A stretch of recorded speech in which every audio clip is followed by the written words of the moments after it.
Seri 8 Pedang Kayu Harum. Asmara Berdarah. Cerita, Ho Ping Hu. Audiobook, novel silat. Bab 17. Si gendut yang memakai nama Siang Kiang Lojin, kakek Sungai Harum, itu menggeleng kepalanya. Aku tak pernah lagi mendengar tentang mereka. Akan tetapi aku mendengar betapa si iblis buta memimpin beberapa orang capsakui membantu pembesar korup yang kabarnya kini telah terbasmi. Akan tetapi dengan munculnya mereka berdua itu, apabila para datuk sesat sampai dikuasai mereka berdua, tentu keamanan rakyat akan rusak binasa. Karena itu kita harus menyelidiki apa yang akan mereka lakukan. Dan ternyata mereka telah meninggalkan jejak, biarpun mereka telah membunuh puluhan orang di dusun ini. Kakek, apa sih maksud mereka membunuh orang-orang dusun dengan penyebaran racun di dalam air minum? Sui Chin ikut bertanya sambil tetap melanjutkan penjagaannya sebab hatinya ingin sekali tahu. Dan siapakah kiranya yang melakukan perbuatan keji itu? Siapa lagi kalau bukan mereka? Ah, perbuatan mereka sekali ini belum seberapa hebat. Mereka itu sanggup melakukan apa saja, bahkan yang jauh lebih kejam daripada ini. Dan mereka membunuhi orang-orang dusun itu tentu ada maksudnya. Kata kakek Katai. Tetapi yang jelas tentu saja untuk membunuh kalian bertiga yang agaknya sudah mereka curigai. Sambung kakek gendut Siang Kiang Lojin. Belum tentu, kata kakek Katai dengan muka berubah gelisah. Jika mereka benar-benar menghendaki kami, kenapa yang mereka racuni adalah sumber air? Tidak, tentu mereka itu hendak membuat panik dan takut kepada penduduk sehingga semua penghuni dusun melarikan diri. Keadaan seperti sekarang inilah yang mereka kehendaki, untuk membuat keadaan di sekeliling sini menjadi sunyi agar mereka dapat melakukan pertemuan dengan aman dan tidak diketahui orang lain. Haya, tua bangka Ciusian ternyata masih cerdik sekali. Agaknya hawa arak semakin mempertajam otakmu. Betul sekali dugaanmu itu. Akan tetapi tahukah engkau bagaimana kita akan mencari jejak mereka? Aku tahu. Melalui air. Bagus. Aku pun berpikir demikian. Mari kita selidiki. Pest! Tiba-tiba saja Sui Chin memberi isyarat tanpa menoleh, matanya ditujukan keluar pondok warung. Aku melihat berkelebatnya bayangan orang, mungkin 5 atau 6 orang, cepat sekali, di ujung dusun sebelah timur. Aku juga melihat bayangan 3 orang di ujung barat, menuju ke utara. Bisik Hui Song. Benar. Kata Sui Chin pula. Bayangan-bayangan itu menuju ke utara. 2 orang kakek itu bergerak cepat, mendekati tempat pengintaian 2 orang muda itu, akan tetapi bayangan-bayangan yang bergerak cepat itu telah lenyap. Mereka menunggu sampai cukup lama, dan kini 2 orang kakek itu ikut mengintai, akan tetapi dusun yang sudah kosong itu sunyi sekali, tidak nampak lagi adanya bayangan lewat di situ. Dan kini senja telah mendatang. Kita harus memberanikan diri mencari jejak mereka sekarang juga sebelum gelap. Siang tadi mereka sudah beraksi dan membunuh banyak orang, maka kurasa malam ini adalah waktu yang telah ditentukan bagi mereka berkumpul. Wu Lojin yang bersikap sebagai pemimpin rombongan 4 orang itu berkata dengan nada mengambil keputusan. Agaknya Siang Kiang Lojin juga tak berkeberatan dan membiarkan rekannya mengambil sikap memimpin. Dia mengangguk dan mereka berempat lalu berloncatan keluar dengan hati-hati sekali. Sesudah mereka berempat mengadakan pemeriksaan dan merasa yakin bahwa di dusun itu memang tidak ada orang lain kecuali mereka berempat, mulailah 2 orang kakek sakti itu mengadakan pemeriksaan. Semua saluran air mereka periksa dan ternyata di antara banyak saluran air, hanya ada 1 saluran air yang tidak mengandung racun, yaitu yang mengalir ke utara. Kalau begitu tepatlah seperti yang tadi dilihat 2 orang pembantu muda kita ini, mereka menuju ke utara dan air yang menuju ke sana saja yang bersih dari racun. Dengan penuh semangat akan tetapi amat berhati-hati, dipimpin oleh Wu Lojin mereka lalu bergerak menuju ke utara, menurutkan jalannya saluran air jernih itu. Saluran air itu berlika-liku sehingga akhirnya terjun ke dalam sungai Huai yang baru saja meninggalkan sumbernya, jadi masih kecil dan jernih. Dan berhentilah mereka di lembah sungai yang datar, yang merupakan padang rumput yang luas. Mereka melihat ada sebatang bambu tinggi yang puncaknya dipasangi sehelai bendera. Itulah bendera yang sangat dikenal oleh Wu Lojin. Sebuah bendera yang melukiskan 2 buah tengkorak di silang tulang-tulang yang menjadi gagang sepasang pedang. Wu Lojin dan Siang Kiang Lojin nampak pucat dan gelisah. Tentu saja Huisong dan Sui Qin yang tidak mengenal bendera itu merasa heran. Akan tetapi ketika mereka hendak bertanya, dua orang kakek sakti itu sudah menaruh telunjuk di depan mulut, tanda bahwa dua orang kakek sakti itu amat gelisah, tak berani bergerak sembarangan, bahkan pernapasan mereka pun agaknya ditahan-tahan agar tidak sampai terdengar, tanda bahwa mereka berdua itu sungguh tidak ingin ketahuan orang. Tentu saja hal ini membuat dua orang muda itu di samping merasa heran, juga merasa ngeri. Bila dua orang kakek seperti mereka itu sampai ketakutan, tentu ada hal yang amat gawat dan agaknya pemilik bendera itu betul-betul memiliki kesaktian seperti iblis sendiri. Malam itu bulan bersinar terang, tidak dihalangi awan. Di angkasa memang ada beberapa gumpalan-gumpalan awan hitam, akan tetapi gumpalan-gumpalan awan itu terpisah-pisah dan hanya lewat sebentar saja, sejenak menutupi sinar bulan lalu pergi lagi, membentuk berbagai macam rupa yang menyeramkan. Lapangan rumput itu pun nampak terang oleh sinar bulan yang lembut dan penuh rahasia. Namun yang tampak hanyalah tiang bendera dari bambu itu saja, dan bendera bergambar sepasang tengkorak yang kadang-kadang saja berkibar lembut tertiup angin malam yang halus. 4 orang yang mengintai itu pun lalu berpencar, dengan hati-hati bersembunyi karena dua orang kakek itu tadi sudah memesan kepada Huisong dan Sui Qin agar berhati-hati dan jangan sekali-kali sampai memperlihatkan diri. Mereka itu amat berbahaya, apalagi kalau sedang berkumpul dalam jumlah banyak. Kita datang hanya untuk menyelidiki keadaan dan rencana mereka, bukan hendak melakukan penyerbuan. Demikianlah dua orang kakek itu berpesan kepada dua orang muda yang tentu saja dapat memaklumi pesanan itu sehingga tidak berani sembarangan bergerak. Sesudah lebih 1 jam mereka menunggu, tiba-tiba terdengar suara jerit tangis seorang anak kecil. Dalam sunyi menegangkan itu, tentu saja suara ini membuat suasana menjadi semakin menyeramkan.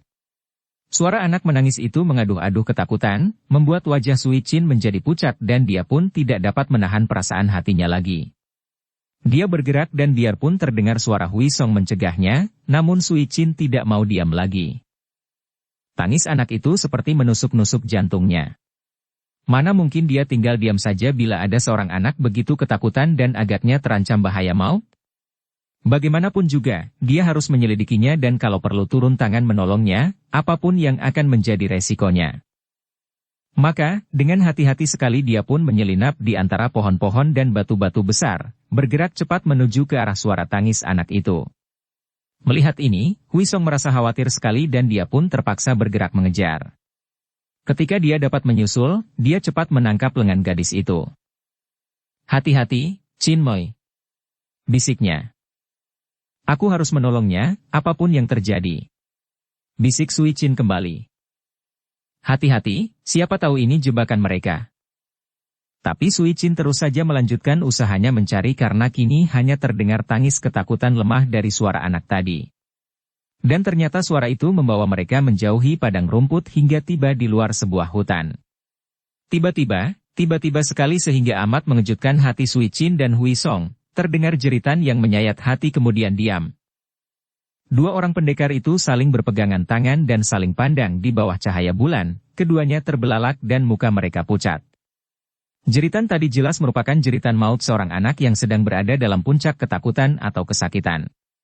Sui Qin kini bergegas lari menyusup di antara semak-semak, diikuti oleh Huisong dan tidak lama kemudian mereka tiba di depan sebuah goa, mengintai dari balik batu, pohon dan semak-semak.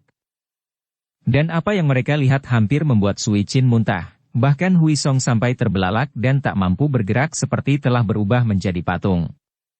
Mereka berdua merasa ngeri, jijik, dan juga marah bukan main. Pemandangan di depan goa itu sungguh membuat bulu kuduk berdiri. Sangat mengerikan. Seorang lelaki yang nampak seperti raksasa sedang memangku tubuh seorang anak kecil telanjang yang menelungkup dan bagian bawah tubuh anak itu bermandi darah sehingga juga membasahi paha lelaki raksasa itu. Melihat tubuh kecil telanjang yang tertelungkup di atas pangkuan dalam keadaan mandi darah dan tidak bergerak lagi itu mudah diduga bahwa anak itu tentu sudah mati dan agaknya baru saja tewas. Yang sangat menjijikkan adalah betapa raksasa itu sedang memegang sebuah kaki kecil yang agaknya kaki anak itu yang direnggut lepas begitu saja dari tubuhnya. Raksasa itu memegang kaki seperti memegang paha ayam atau paha kelinci, lalu mengganyangnya mentah-mentah. Daging paha kaki yang masih berdarah itu dilahapnya bagaikan seekor harimau sedang melahap paha domba. Sui Qin menutupi mulutnya untuk mencegah muntah atau berteriak. Memang penglihatan itu amat mengerikan. Bahkan Hui Song hanya diam tertegun memandang kakek raksasa yang terus mengganyang paha anak kecil itu dengan lahapnya. Sulit menaksir berapa usia kakek itu. Akan tetapi tubuhnya telanjang hanya mengenakan untayan daun-daun yang dipasang melingkar di pinggangnya. Tubuh kakek itu besar sekali dan kelihatan kuat. Pada pundak dan lengannya tumbuh rambut panjang seperti monyet. Di bawah tengkuknya terdapat punuk atau daging jadi. Sebuah gelang yang terbuat dari akar kayu hitam menghias lengan kirinya. Kepala serta muka orang ini sungguh menyeramkan. Di dahinya juga tumbuh daging jadi dan hanya pada bagian belakang kepalanya saja yang ditumbuhi rambut pendek kaku. Mukanya tidak berjenggot atau berkumis, muka yang kasar dengan mata besar, hidung pesek dan mulut lebar dengan gigi-gigi menonjol. Di belakang raksasa ini terdapat tulang-tulang dan tengkorak manusia. Agaknya raksasa ini sudah biasa makan daging manusia mentah-mentah. Melihat kekejian yang tiada taranya ini, Sui Qin tak bisa menahan kemarahannya dan dia pun sudah bergerak siap menerjang keluar. Akan tetapi tiba-tiba pundaknya ditekan orang dan tubuhnya menjadi lemas. Ketika dia menengok, ternyata yang menekan jalan darah di pundaknya itu adalah Hui Lojin sendiri yang ternyata kini sudah berada di belakangnya bersama Siang Qiang Lojin. Sui Qin mengerutkan alisnya. Akan tetapi Hui Lojin menggeleng kepala lantas memberi isyarat kepada dua orang muda itu untuk mengikutinya pergi meninggalkan tempat yang mengerikan itu. Setelah jauh dari raksasa itu, Hui Lojin berkata, "Sui Qin, hampir saja engkau menggagalkan semua usaha kita. Tetapi, Kek, bagaimana mungkin kita mendiamkan saja kekejian seperti yang dilakukan oleh iblis raksasa itu?" Hui Lojin tidak bergurau seperti biasa, akan tetapi memandang dengan wajah serius. "Sui Qin, kekejian seperti itu saja masih belum apa-apa dibandingkan dengan kejahatan yang dapat dilakukan oleh orang-orang dunia sesat. Anak itu telah tewas, jadi tidak dapat ditolong lagi. Dan belum waktunya bagimu untuk turun tangan menentang iblis itu, karena kalau hal itu tadi kau lakukan, maka mereka semua akan bermunculan dan tak mungkin kita dapat menyelamatkan diri lagi." Sebelum Sui Qin dapat membantah, tiba-tiba terdengar suara teriakan-teriakan dan hiruk-pikuk di sebelah kiri, dari arah sebuah dusun yang berada di luar hutan. Mendengar suara ini, 4 orang itu, dipimpin oleh Hui Lojin, segera mempergunakan ilmu kepandaian mereka untuk berlari ke arah dusun itu. Apakah yang terjadi di dusun kecil itu? Seorang kakek lainnya yang juga seperti raksasa, yang bertubuh tinggi besar dengan perut gendut dan membawa sebuah tongkat panjang, sedang mengamuk dan membunuhi para penduduk. Seorang ayah yang melindungi anak istrinya mencoba melawan dengan golok di tangan. Akan tetapi ia bukanlah lawan kakek raksasa yang seperti iblis itu. Dengan sekali dorong saja petani itu segera roboh dan ujung tongkat menembus dadanya, sedangkan istrinya telah tewas di ambang pintu. Anaknya yang tunggal, seorang anak laki-laki berusia 10 tahun, menangis dan tidak mampu bergerak ketika lengan kanannya dicengkeram oleh jari-jari tangan kiri yang besar dan panjang itu. Melihat betapa ayah dan ibunya dibunuh, anak itu menjadi nekat. Sambil menjerit-jerit dia lalu menggigit punggung tangan kakek yang mencengkeram lengannya. Keparat! Kakek itu pun menghardik lalu sekali tangan kirinya bergerak, kepala anak itu langsung pecah dan tubuhnya terpelanting ke dekat mayat ayahnya dalam keadaan tewas seketika. Begitu melihat kakek ini mengamuk, para penduduk dusun cepat melarikan diri ketakutan, meninggalkan belasan orang kawan yang sudah roboh dan tewas terlebih dahulu. Ketika Hui Lojin, Siang Qiang Lojin, Hui Song dan Sui Qin tiba di sana dan mengintai, semua penduduk yang masih hidup sudah lari mengungsi dan yang ada hanya kakek raksasa itu yang tertawa bergelak memegangi tongkatnya, di tengah-tengah dusun dan di sana-sini nampak mayat-mayat berserakan. Kembali Hui Lojin harus menahan Sui Qin yang mukanya sudah merah karena marah dan tangannya sudah gatal-gatal untuk keluar dan menyerang iblis itu. Sabarlah. Mereka memang sengaja membuat pembersihan agar semua dusun di sekitar tempat ini ditinggalkan kosong sehingga pertemuan mereka tak akan terganggu. Dengan berbuat demikian itu, selain berusaha mengusir semua penghuni penduduk, juga agaknya mereka hendak memancing keluarnya golongan musuh yang mungkin datang mengintai seperti yang kita lakukan. Jangan kita mudah terpancing keluar dan mati konyol. Mari kita bersembunyi dan mengintai lagi di padang rumput itu. Di sana adanya bendera itu, maka tentu di sana pula mereka akan datang berkumpul. Empat orang itu berindap-indap serta menyusup-nyusup melalui belakang semak-semak dan batu-batu besar, kembali ke tempat tadi. Di sana masih sunyi, dan bendera itu pun masih berkibar di ujung tiang bendera dari bambu. Akan tetapi, dengan gerakan tangan Wui Lojin menudingkan jari telunjuknya dan memberi isyarat kepada kawan-kawannya untuk memperhatikan ke atas. Sui Qin dan Hui Song memandang ke arah yang ditunjuk dan mereka terbelalak. Di sana, di atas puncak tiang bambu itu seperti ada dua ekor burung raksasa bermain-main. Yang seekor hinggap di atas puncak tiang bambu dan yang seekor lagi berjungkir balik di atas. Ketika yang berjungkir balik tadi melayang turun, yang hinggap di ujung bambu mencelat ke atas, berjungkir balik dan tempatnya kini dipakai oleh burung kedua. Akan tetapi, sesudah dipandang dengan teliti, nampak oleh Sui Qin dan Hui Song bahwa dua bayangan yang bermain-main di puncak tiang bambu itu sama sekali bukan burung melainkan manusia. Dua orang manusia yang semuanya berambut panjang riap-riapan, berpakaian longgar dan dari jarak sejauh itu sukar dikenal wajahnya. Akan tetapi melihat bentuk tubuh yang seorang ramping, mudahlah diduga bahwa mereka itu adalah seorang pria dan seorang wanita. Akan tetapi yang sangat mengagumkan adalah gerakan mereka. Sui Qin sendiri seorang ahli ginkang yang telah mewarisi ilmu ginkang ibunya yang juga sangat hebat. Akan tetapi melihat cara dua orang itu main-main di puncak tiang bambu yang lentur seperti dua ekor burung saja, diam-diam dia pun terkejut dan kagum bukan main. Tahulah dia bahwa dua orang itu memiliki ilmu ginkang yang sangat tinggi dan dia, seperti juga Hui Song, segera menduga-duga siapa adanya kedua orang lihai itu. Ketika Sui Qin menoleh dan memandang kepada Wui Lojin dan Siang Qiang Lojin, dia melihat betapa Dewa Arak dan Dewa Kipas itu tampak pucat, terbelalak dan seperti orang ketakutan. Bahkan ketika si Dewa Arak Wui Lojin menoleh kepada Sui Qin dan melihat gadis ini seperti hendak membuka mulut, dia cepat memberi isyarat supaya gadis itu tidak mengeluarkan suara. Sekarang nampak oleh empat orang pengintai itu betapa yang pria hinggap di atas ujung bambu dan yang wanita melayang ke atas, berjungkir balik beberapa kali kemudian turun, melayang ke arah pria yang berdiri dengan satu kaki di atas puncak bambu. Akan tetapi laki-laki itu tidak meninggalkan tempatnya dan si wanita dengan lunaknya lantas hinggap di atas kepala lelaki itu dengan kepalanya pula. Mereka beradu kepala dan kini si wanita berdiri jungkir balik, kepalanya menempel pada kepala pria yang masih berdiri tegak. Sungguh pertunjukan yang amat mengagumkan dan kalau saja tidak ada tiga orang lain yang memperingatkannya, tentu Sui Qin sudah bertepuk tangan sambil bersorak memuji. Ginkang seperti yang diperlihatkan dua orang yang agaknya sedang berlatih itu sungguh membuat hatinya kagum bukan main. Akan tetapi, Wui Lojin yang juga merupakan seorang ahli ginkang yang sangat hebat, kini memandang khawatir.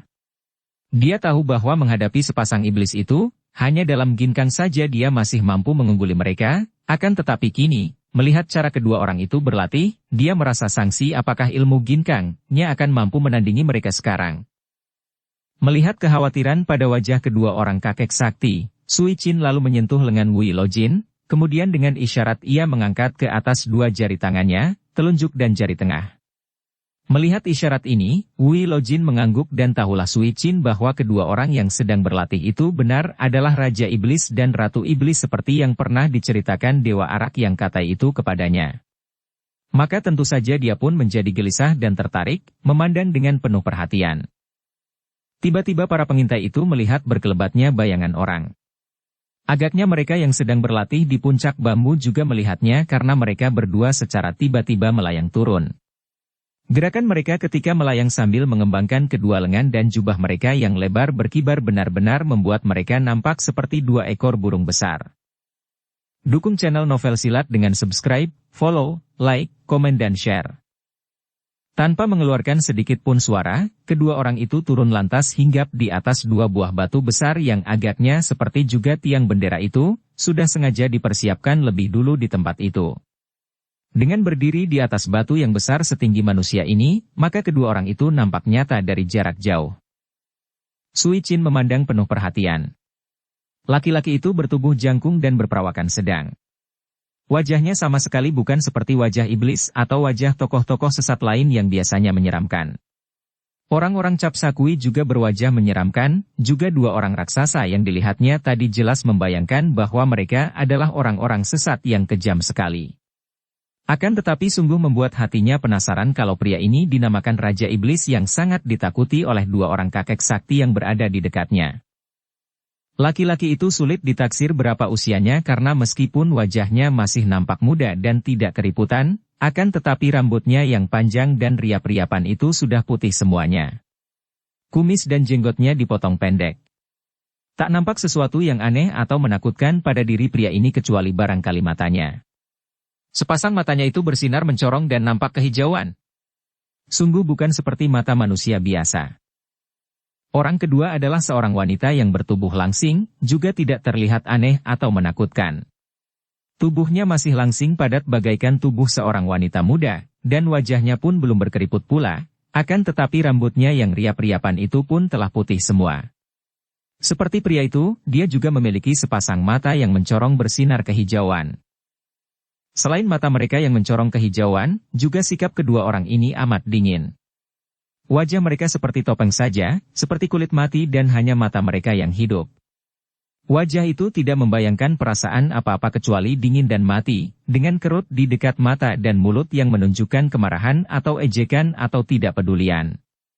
Pakaian mereka hanya dari dua macam warna, putih dan kuning, dan polos. Potongannya sangat sederhana, kebesaran dan longgar, akan tetapi kainnya terbuat dari sutra halus dan nampak bersih. Bagaikan setan-setan yang berkeliaran, nampak bayangan-bayangan berkelebat dan kini di tempat itu telah berkumpul banyak orang. Tak kurang dari 30 orang berdatangan dari segala penjuru. Sui Chin yang mengintai, diam-diam bergidik melihat betapa sebagian besar dari puluhan orang ini memiliki bentuk wajah, tubuh atau pakaian yang aneh-aneh dan menyeramkan. Dua orang kakek raksasa yang dilihatnya tadi pun berada di situ. Anehnya, di antara 30 orang lebih itu, sebagian berlutut menghadap kepada dua orang yang berdiri tegak di atas batu besar. Akan tetapi sebagian lagi, kurang lebih setengahnya tetap berdiri dan menghadap dua orang itu dengan sikap yang jelas-jelas menyatakan bahwa mereka yang berdiri ini tidak mau tunduk. Dan dua orang kakek raksasa tadi termasuk di antara mereka yang berdiri dengan sikap angkuh. Puluhan orang itu rata-rata sudah tua, di antara 40 tahun sampai ada yang sulit ditaksir berapa usianya. Dan Sui Chin melihat betapa hidung kakek gendut Dewa Kipas kini berkembang kempis tanda bahwa dia mencium sesuatu. Dia sendiri pun lapat-lapat dapat mencium bau yang bermacam-macam. Ada bau yang amis sekali, ada bau harum yang aneh. Dia pun tahu bahwa di antara orang-orang yang berkumpul di situ tentu terdapat banyak datuk-datuk sesat yang selalu bergelimang dengan racun yang berbahaya.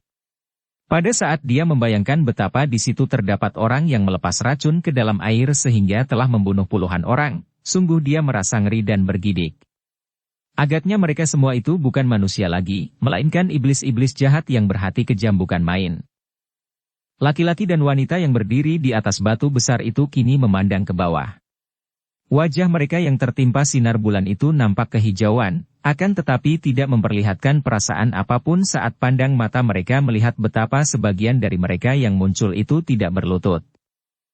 Wanita berambut riap-riapan putih itu kini mengangkat tangan kanan ke atas, kemudian terdengar suaranya, suara yang lantang namun melengking halus, menusuk anak telinga. Kawan-kawan yang sudah menunjukkan penghormatan kepada kami menerimanya dan silakan kalian duduk dan berkumpul di sebelah kanan. Jarinya menuding ke kanan. Mereka yang berlutut itu, berjumlah belasan orang, lalu bangkit dan berkumpul di sebelah kanan, di mana mereka lalu duduk dengan santainya di atas rumput. Akan tetapi, dasar orang-orang kasar yang tak pernah mengindahkan kesopanan dan aturan, mereka duduk seenaknya, ada yang jongkok, ada yang mengangkang, ada pula yang setengah tiduran. Tinggal belasan orang yang merupakan kelompok yang sejak tadi berdiri saja, tidak mau berlutut seperti yang lain. Dan di tengah-tengah mereka, kini bahkan berada paling depan, berdiri seorang kakek yang sudah dikenal oleh Sui Chin, yakni kakek buta yang terkenal dengan julukan Iblis Buta. Itulah Siangkoan Lo Jin, kakek yang berpakaian petani hitam sederhana, yang matanya buta hanya nampak putihnya saja dan melek terus, kakek yang menjadi datuk sesat dan yang pernah memimpin sebagian dari anggota Cap Sakui. Siangkoan Lo Jin atau Iblis Buta itu kini berdiri tegak dengan tongkat kayu cendana hitam di tangannya. Sikapnya tegak dan angkuh berwibawa dan agaknya inilah yang membuat belasan orang datuk lainnya, termasuk pula mereka dari Cap Sakui, berani untuk berdiri di belakangnya menentang suami istri yang merupakan raja dan ratu baru di kalangan sesat. Akan tetapi yang belum pernah mereka rasakan sendiri kehebatan mereka itu. Mereka semua adalah kaum sesat yang pernah mendengar nama Raja Iblis dan Ratu Iblis dari Goa Tengkorak, akan tetapi karena selama puluhan tahun suami istri ini tidak pernah muncul, maka mereka pun tidak pernah bertemu dengan mereka dan kini mereka sangsi apakah benar suami istri itu amat hebat dan lebih tangguh daripada si iblis buta. Wanita itu kembali menghadapi mereka yang berdiri di bawah dan suaranya masih tetap terdengar melengking nyaring dan tidak ada bedanya dengan tadi, tidak memperlihatkan kemarahan, hanya terdengar lebih dingin. Dan kalian yang berani menentang kami dengan pandang mata dan sikap, kami masih memberi kesempatan untuk bicara dan mengemukakan alasan mengapa kalian tidak mau tunduk kepada kami, raja dan ratu kalian. Belasan orang yang tetap berdiri tegak dan tidak mau tunduk itu tampak ragu-ragu. Sikap wanita itu biarpun nampak halus namun sungguh mengandung suatu wibawa yang amat menyeramkan, dan lebih-lebih lagi sikap pria yang berdiri tegak di atas batu besar tanpa mengeluarkan sepatah kata itu, yang hanya melihat dengan matanya yang mengeluarkan sinar hijau laksana mata iblis. Agaknya Raja Iblis ini memang jarang bicara dan istrinya, Ratu Iblis itu yang menjadi juru bicara untuknya. Nama seseorang memang mempunyai pengaruh besar. Walaupun belum pernah melihat kelihayan Raja dan Ratu Iblis itu, namun 13 orang Cap Sakui yang kini berkumpul semua, bersama beberapa orang datuk sesat lainnya dan dipelopori oleh Iblis buta, sudah pernah mendengar kesaktian suami istri bangsawan yang kini menjadi manusia iblis itu. Maka, bagaimanapun juga, ada perasaan gentar di dalam lubuk hati mereka. Hanya karena di situ terdapat Siang Koan Lojin si iblis buta yang menjadi pelopor, maka mereka masih berbesar hati karena mereka semua sudah melihat sendiri kesaktian iblis buta ini yang sudah mereka akui sebagai pemimpin, atau setidaknya beberapa orang di antara Cap Sakui telah mengakuinya. Kini, mendengar pertanyaan serta kata-kata Ratu Iblis, belasan orang itu lalu memandang ke arah Siang Koan Lojin, mengharapkan tokoh pemimpin ini yang akan menjawab. Siang Koan Lojin yang buta itu maklum melalui pendengaran dan perasaan hatinya bahwa rekan-rekannya mengharapkan dirinya sebagai pemimpin untuk menghadapi suami istri yang begitu muncul sudah menentukan dan mengangkat diri sendiri sebagai raja dan ratu para datuk. Dia menjadi marah. Tuh! 3 kali ujung tongkat kayu cendana yang berada di tangannya itu menotok di atas sebongkah batu yang berada di depan kakinya. Totokan-totokan itu nampaknya perlahan saja, akan tetapi sebongkah batu itu retak-retak dan ketika tongkat kakek buta mendorong, batu itu pecah menjadi 4 potong. Betapa hebat tenaga sinkang kakek buta ini yang disalurkan melalui tongkatnya. Seorang pemimpin dinilai dari perbuatannya, bukan dari namanya ataupun omongannya. Kalian datang-datang mengangkat diri menjadi raja dan ratu dan minta agar kami tunduk dan taat. Kami bukan anak kecil yang bisa kalian takut-takuti begitu saja.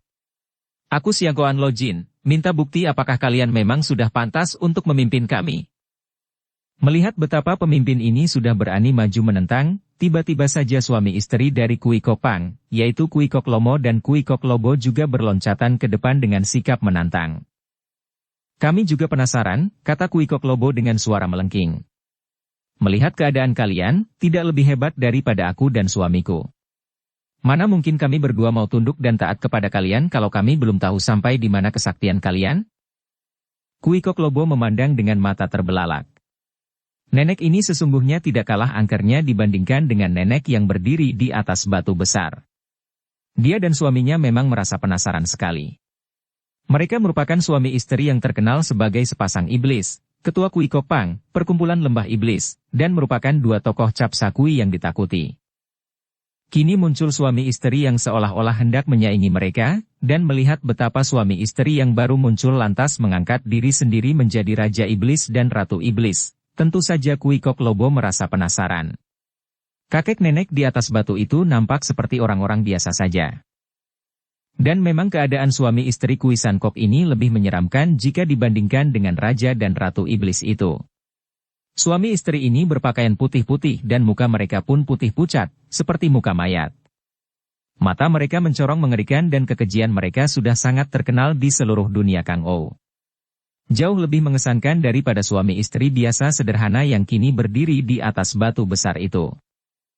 Sejenak nenek berambut putih itu memandang kepada suami istri yang berdiri bertolak pinggang menentangnya di bawah batu itu tanpa perubahan air muka, hanya sepasang matanya berkedip-kedip dan sinar pandangan matanya menyambar ganas. Dengan suara tetap halus akan tetapi nadanya semakin dingin saja, akhirnya dia pun bertanya sambil memandang ke arah sekelompok orang yang berdiri di sebelah belakang iblis buta dan sepasang iblis kui kopang itu. Masih ada lagikah yang merasa penasaran dan yang hendak menentang kami selain 3 ekor monyet ini?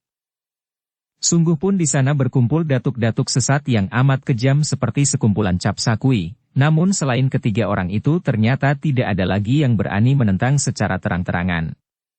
Mereka merasa akan lebih aman apabila menunggu dan melihat bagaimana kelanjutan dari sikap iblis buta dan suami istri kui kopang itu. Sementara itu, mendengar bahwa dirinya disebut 3 ekor monyet, tentu saja iblis buta dan suami istri kui kopang menjadi marah bukan main. Itulah penghinaan yang hebat sekali.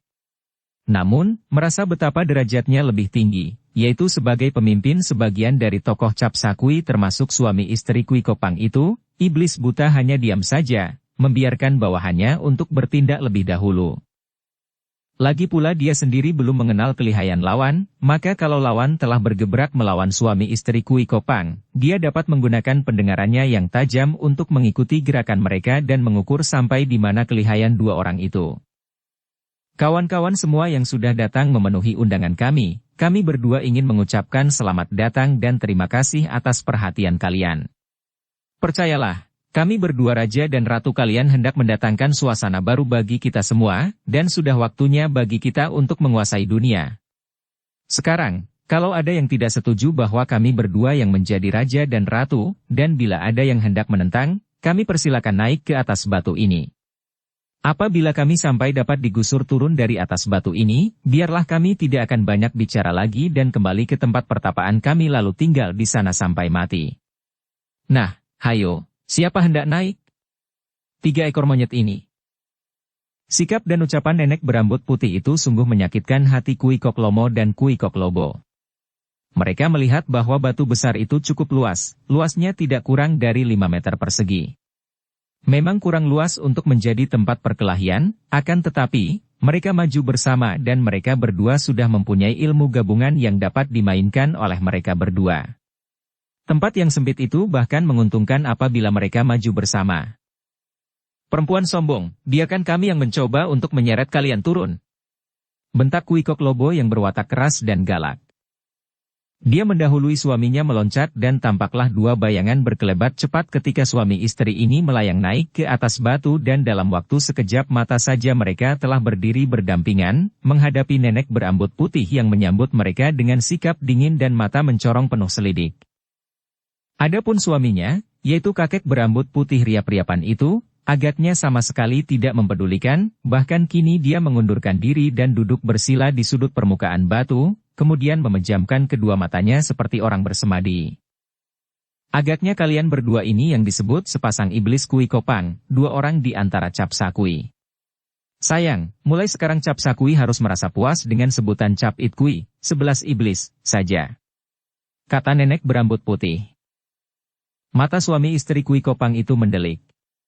Penghinaan ini bahkan lebih hebat daripada makian monyet tadi, karena ucapan itu sangat meremehkan mereka, memastikan bahwa mereka berdua tentu akan tewas sehingga jumlah cap sakui, 13 iblis, hanya akan tinggal 11 orang lagi saja.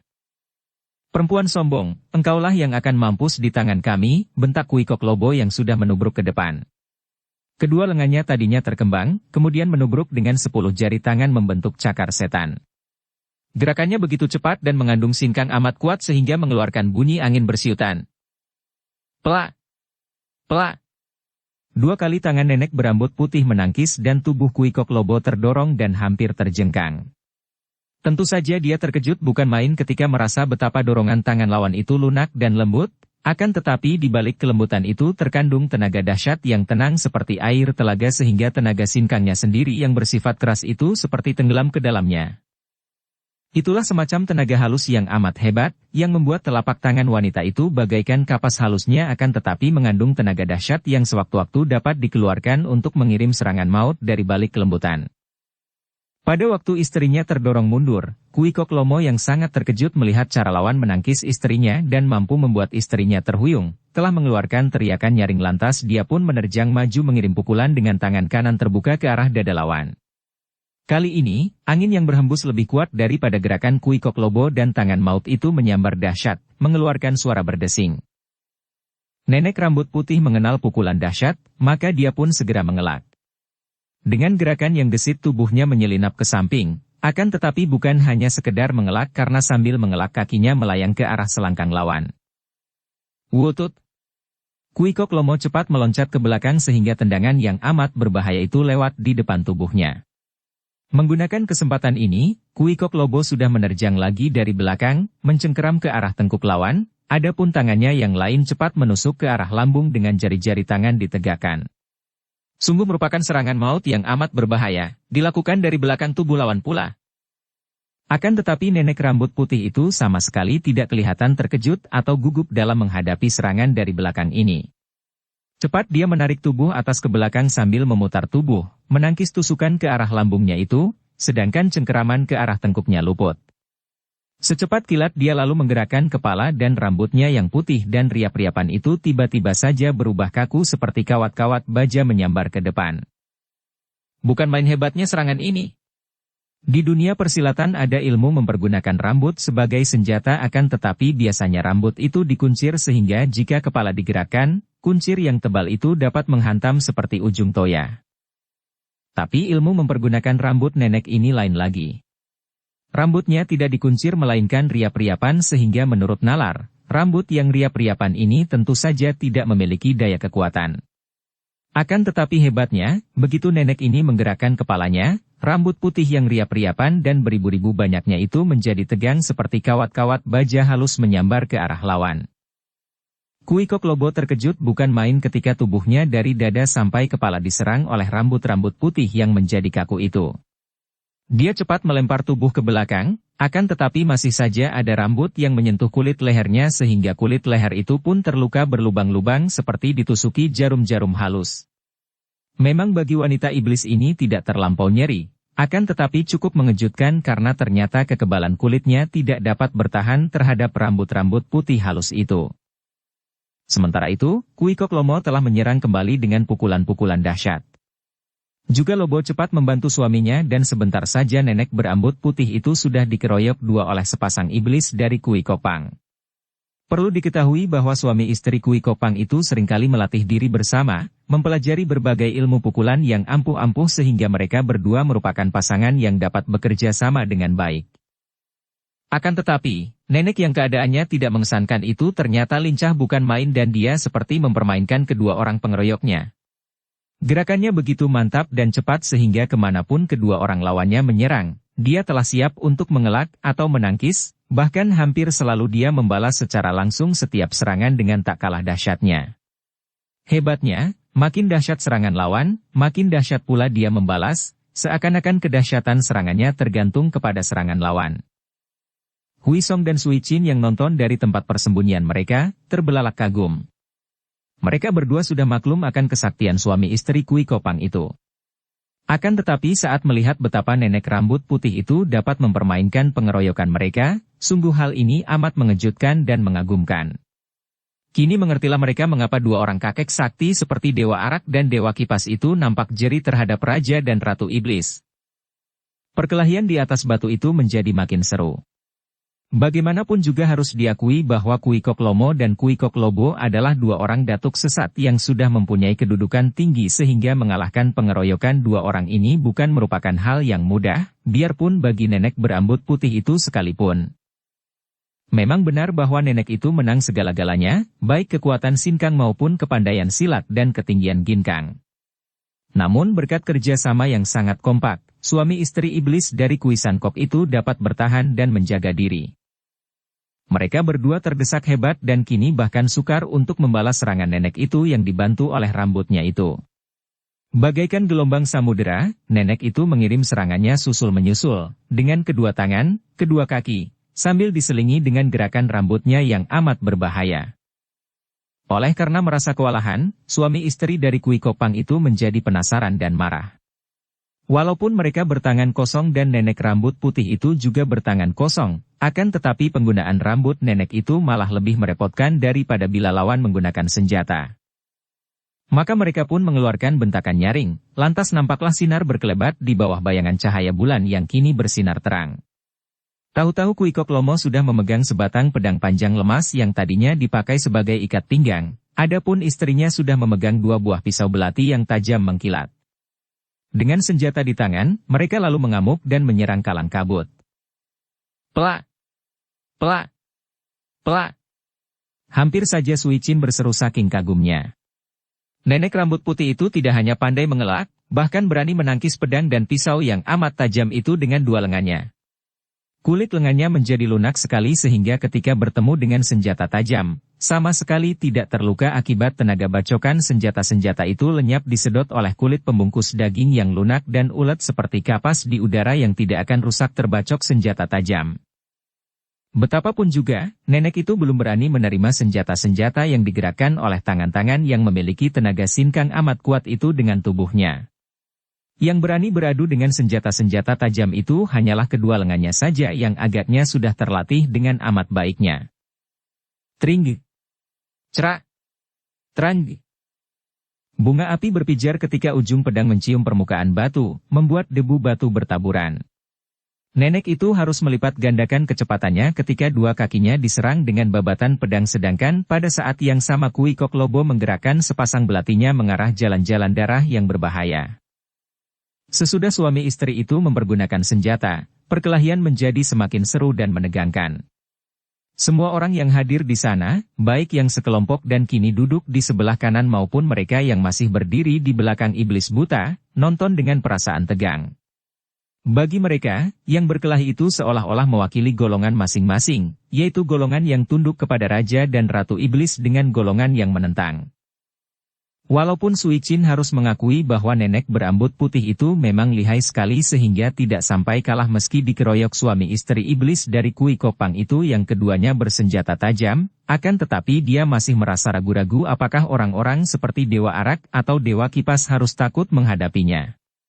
Menurut penilaiannya, tingkat kepandaian 2 orang kakek itu belum tentu kalah oleh nenek berambut putih itu, akan tetapi mengapa mereka berdua nampak sedemikian takutnya menghadapi Raja dan Ratu Iblis. Dia menaksir bahwa kalau hanya dapat mengimbangi kepandaian 2 orang suami istri Kui Kok Pang itu saja, ayahnya atau ibunya belum tentu akan kalah.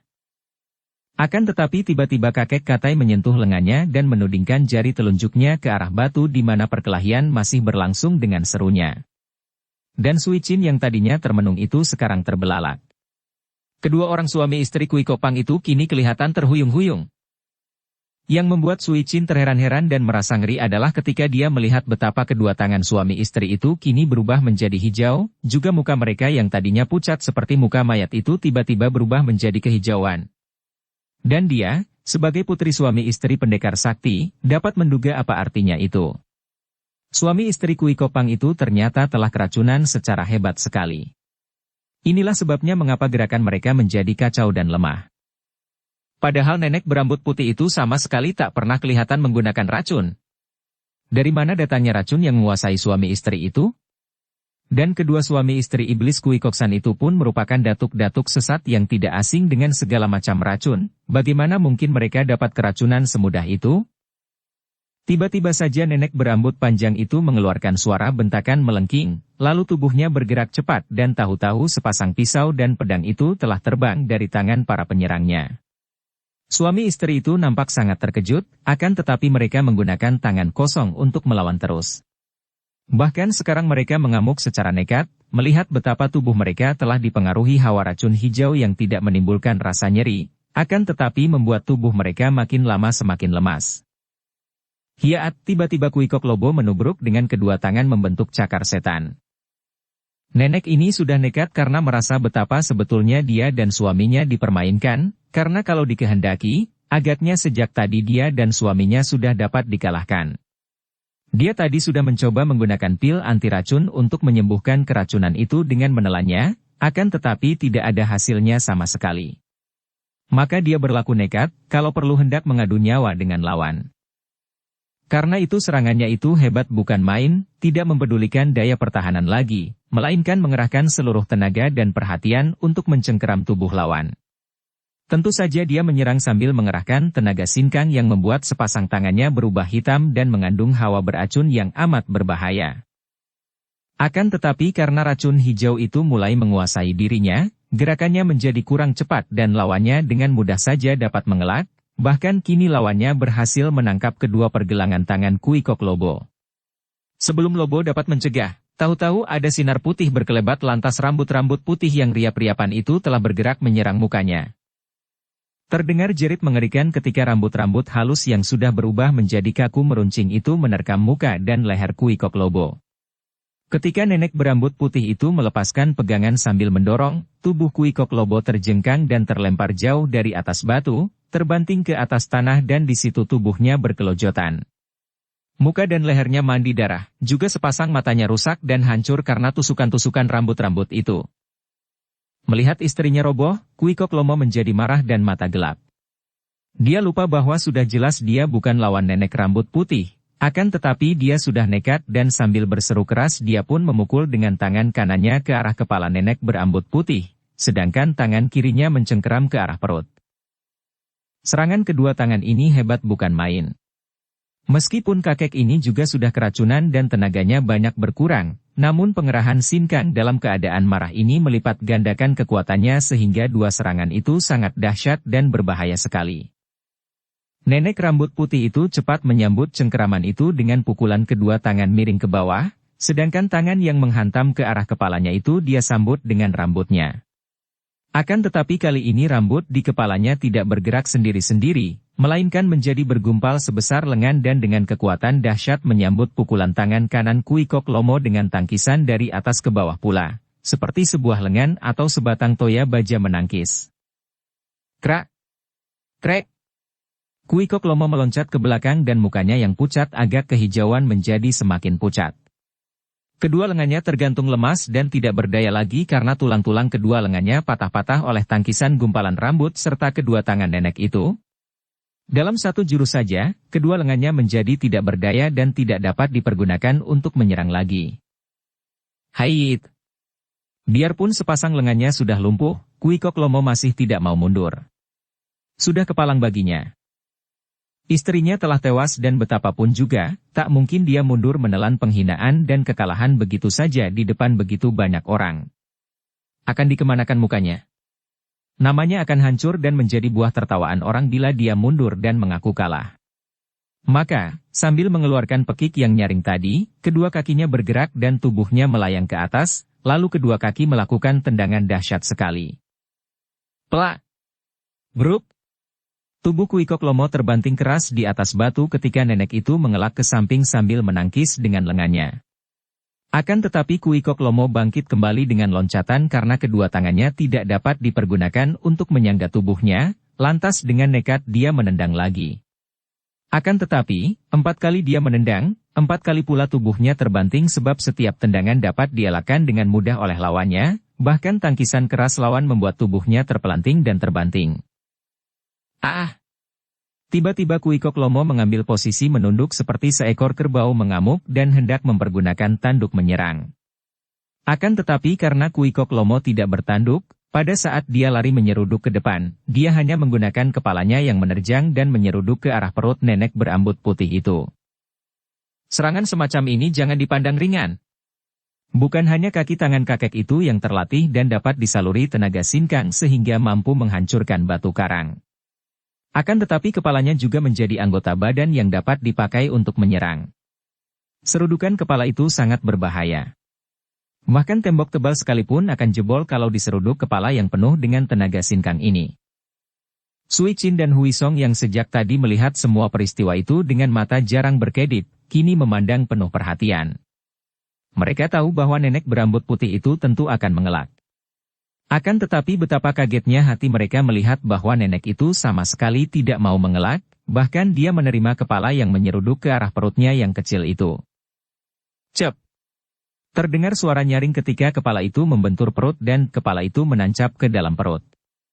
Perut yang ngamping itu laksana menjadi kosong dan kepala Kui Kok Lomo masuk ke dalam rongga perut, disedot sehingga tidak dapat dikeluarkan lagi. Kui Kok Lomo terkejut bukan main. Dari hidungnya ke atas, kepalanya sudah terbenam ke dalam perut wanita itu. Dia hanya mampu bernapas melalui mulutnya dan dia merasa betapa kepalanya menjadi panas sekali, seperti dimasukkan ke dalam perapian. Dan ada gencatan amat kuat yang seolah-olah akan meledakkan kepalanya. Kedua lengannya telah lumpuh, tidak dapat dipakai untuk menyerang, dan kedua kakinya pun tidak dapat melakukan tendangan karena terlalu dekat dengan lawan. Kini dia hanya dapat mengerahkan tenaga seadanya untuk meronta serta berusaha melepaskan diri dari sedotan perut itu. Akan tetapi semua usahanya itu sia-sia belaka dan kepalanya terasa semakin nyeri dan panas. Demikian hebat rasa nyeri yang dideritanya hingga kedua kakinya meronta-ronta. Kemudian terdengar mulutnya mengeluarkan pekik mengerikan ketika tubuhnya terlempar dari atas batu karena wanita berambut putih itu secara tiba-tiba menggerakkan perutnya dan tenaga dari perut itu menendang kepala Kui Kok Lomo sehingga tubuhnya terpental ke bawah batu, tepat di sisi tubuh istrinya yang masih berkelojotan. Dari telinga, hidung dan mulutnya bercucuran darah dan mulutnya mengeluarkan suara ngorok seperti seekor babi disembelih. Melihat tubuh kakek dan nenek itu berkelojotan dalam keadaan sekarat, Sui Chin merasa ngeri sekali. Betapa sadisnya nenek berambut putih itu, pikirnya.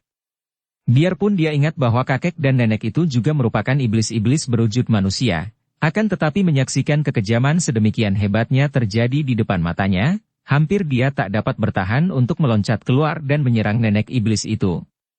Akan tetapi Dewa Arak yang berada di dekatnya agaknya tahu akan isi hati gadis ini, maka beberapa kali kakek itu menepuk pundak atau lengan Sui Chin untuk menyabarkannya.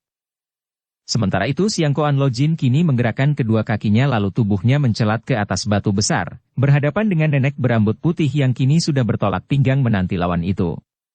Biarpun buta, akan tetapi kakek berambut putih itu tadi dapat mengikuti jalannya perkelahian dengan baik, hanya menggunakan pendengarannya saja.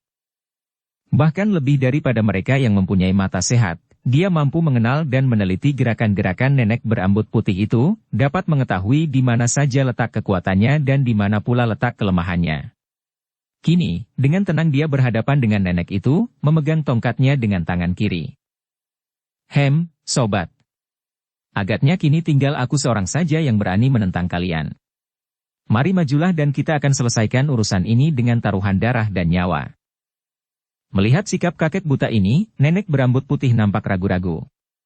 Biarpun buta tapi kakek ini tidak boleh dibuat main-main, tidak boleh dipandang ringan karena dia pun telah mendengar bahwa Siang Koan Lo Jin atau iblis buta ini telah berhasil menundukkan banyak tokoh sesat yang lihai, malah beberapa orang anggota Cap Sakui, termasuk pula suami istri yang sudah dirobohkannya itu telah tunduk kepada iblis buta ini.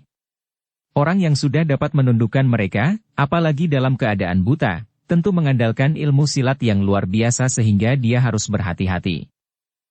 Agaknya sang suami maklum akan keraguan istrinya, karena suaminya itu tiba-tiba saja bangkit berdiri lantas melangkah maju.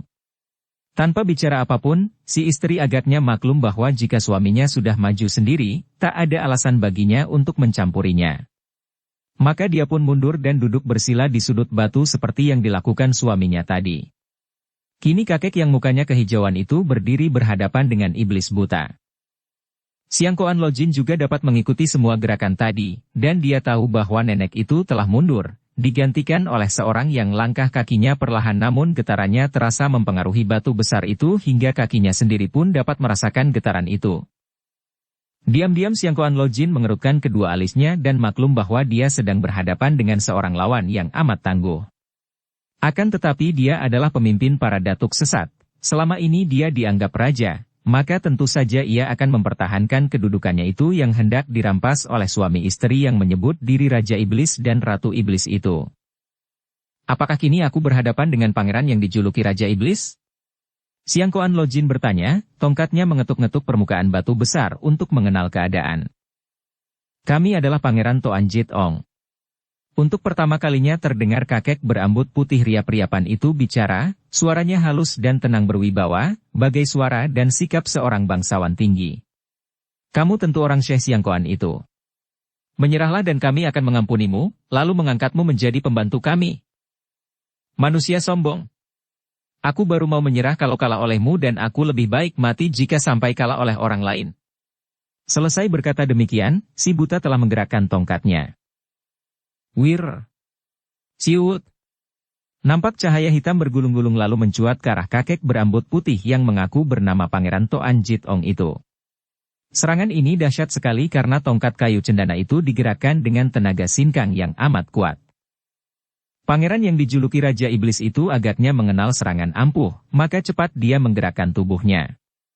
Yang amat mengagumkan adalah bahwa gerakan itu dilakukan seenaknya saja dan tidak tergesa-gesa, dan hanya menarik kaki menggeser tubuh maka serangan tongkat itu luput dan lewat di samping tubuhnya.